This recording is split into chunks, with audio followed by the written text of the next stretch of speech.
Hey guys, welcome to my reader's journal. For today, I'm going to be doing the mid-year freak out book tag.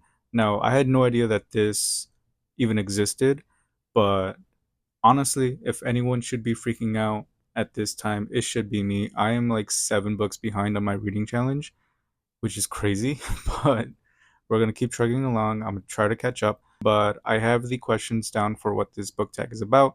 I'm going to go over them. I'm really excited for this video. If you're not subscribed yet, go ahead, please subscribe, like, and comment on the video.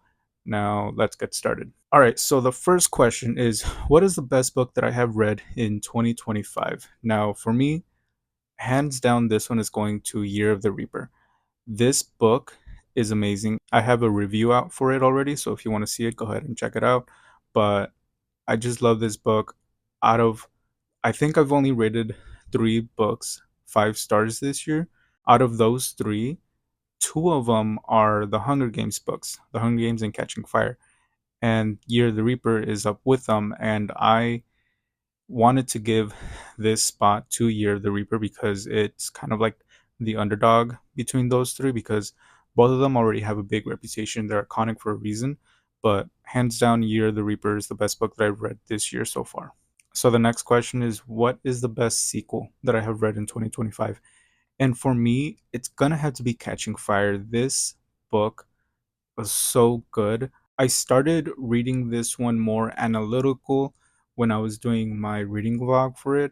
And one of the things that I've noticed is that the way that it's written, it gives you a certain, I guess, roadmap of what the book is going to be about, but then it completely shifts once the quarter quell is announced and what the criteria for that is going to be.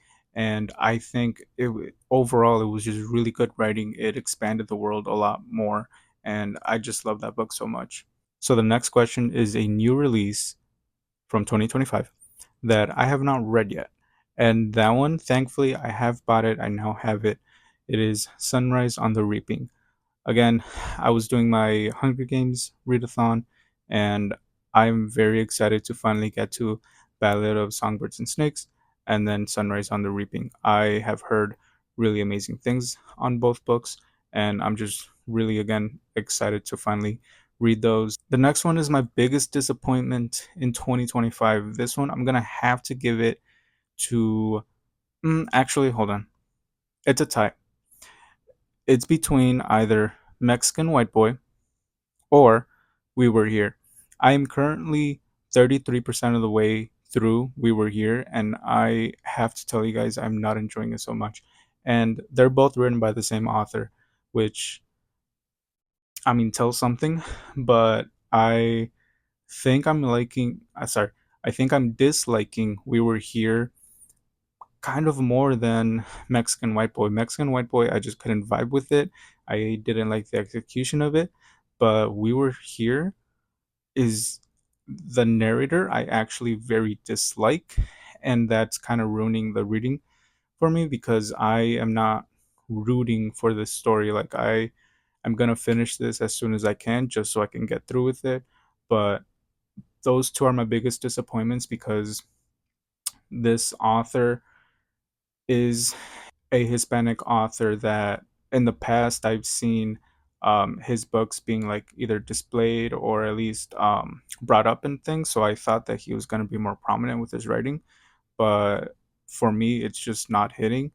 I have learned in this past week that he's actually kind of controversial because there are certain allegations about him, and I'm not going to get into it in this video, but ultimately, my dislike for him even without those allegations, really is on his writing. Like I don't vibe with his books. So ultimately, that is one of the biggest disappointments because I've had these books in my bookshelf for years. So me finally getting to them and reading them and realizing that I don't like them, I don't vibe with them, it's really disappointing.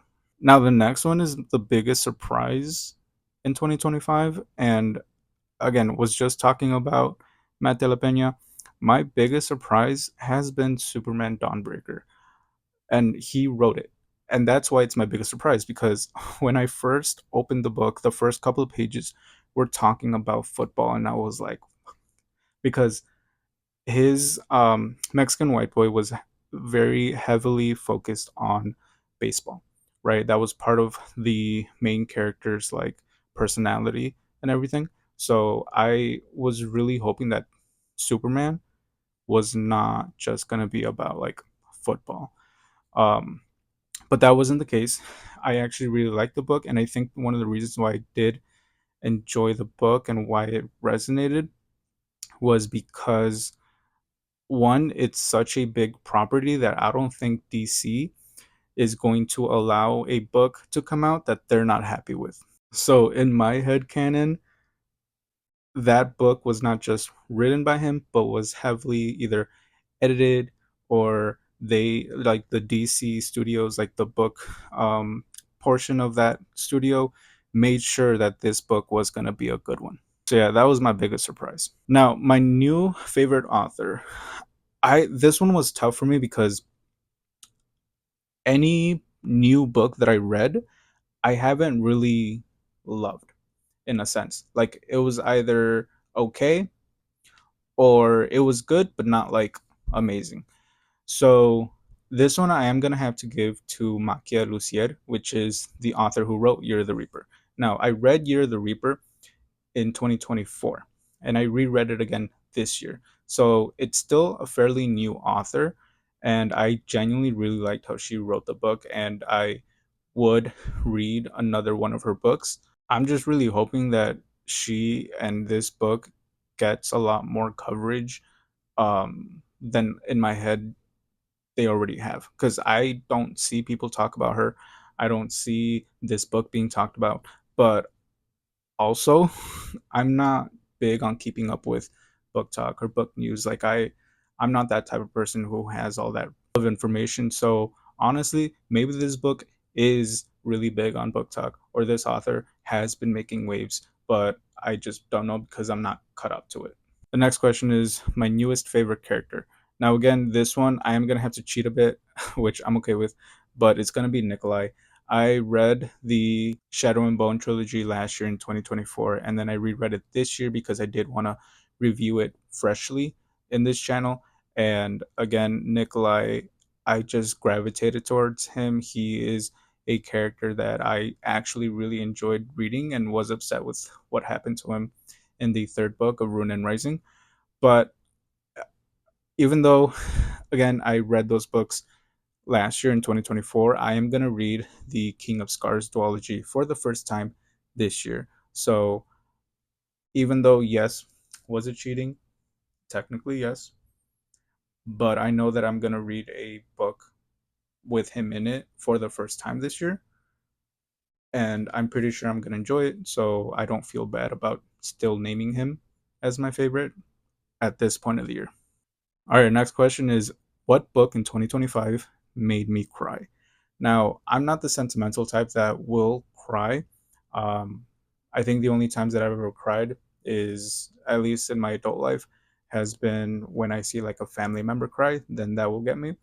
But one of the books this year, and I think the only book this year that has really gotten me in my feels, if you want to say that, has been Reconstructing Amelia. I think that the situation that happens in that book was so sad, and there's one particular part in the story that made me feel so bad for the two main characters that I was like, damn. Um, I do talk about that in my review, so you can go watch it if you want to see it.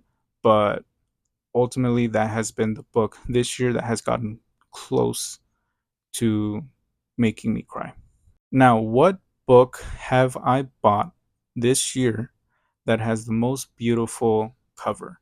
Now, for me, at the beginning of the year, I bought To Sleep in a Sea of Stars.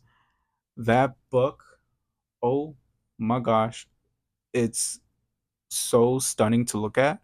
That is the reason why I bought it. Could I tell you right now what it is about? Nope. And honestly, if I read the book and it's ass, I am not gonna care. It looks so good. I'm not gonna regret buying it because the cover by itself, chef's kiss. It was like the illustrator was illustrating. Like it was so good. And I know a lot of people are like, you shouldn't judge books by its cover. And there's a lot of validity to that, and I agree. But at the same time, a cover is one of the book's main marketing component. So having a stunning or at least eye-catching cover is so important to a book. Like, that's just my opinion. That book, so good with its cover. I haven't read it yet, but I love how it looks, like with the whole galaxy with the person falling down. Like, I'm excited to read it just because of the cover. Like, it's that good. I realized I just skipped a question. So going back, what is a book that has made me happy? That one, it's gonna have to be Siege and Storm. Again, I really connected with Nikolai. He made that book such a delight that it really made me happy whenever he was in a particular scene, because he was funny, he was lighthearted, and he had such depth to him. I was really happy reading those moments, but I was also buddy reading the book with my friend, so I was able to share those particular moments with my friend, and she was also able to share any moments that made her really happy or whatever with me. So overall, it was just a really good experience. Okay, so next we have, what are some of the books that I have to read by the end of this year? So ultimately, the miracle would be that I finish this stuff that's behind me. I have had a lot of these books for years, and it is time for me to finally finish them, get through with them, because I do want to read more newer books. But what holds me back is that these are still here, and I would feel guilty if I'm buying new books and reading those as opposed to these. But some books that I 100% have to read this year is going to be the two separate duologies by Lee Bardugo, which are still in the Grishaverse. I have to read those this year. I think Six of Crows I'm going to read in August, like that duology. And then I want to read The King of Scars and The Rule of Wolves more towards like late November, early December. It just gives those vibes to me for whatever reason. So that's when I plan on reading them. I also this year have to read Ballad of Songbirds and Snakes and Sunrise on the Reaping. Those, again, I think Ballads of Songbirds and Snakes I'm going to read sometime in August or early September.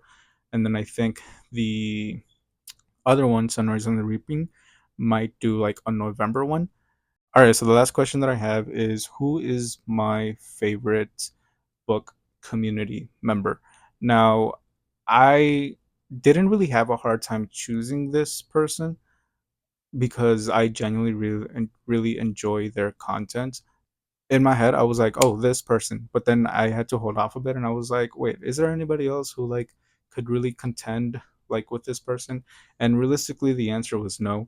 My choice for my favorite book community person member is going to be Kalila.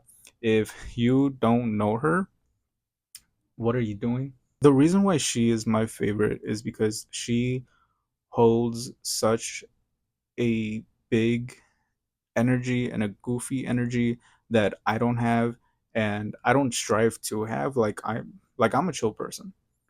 And there will be times when I will get energetic whenever I'm talking about a book or whatever I'm doing.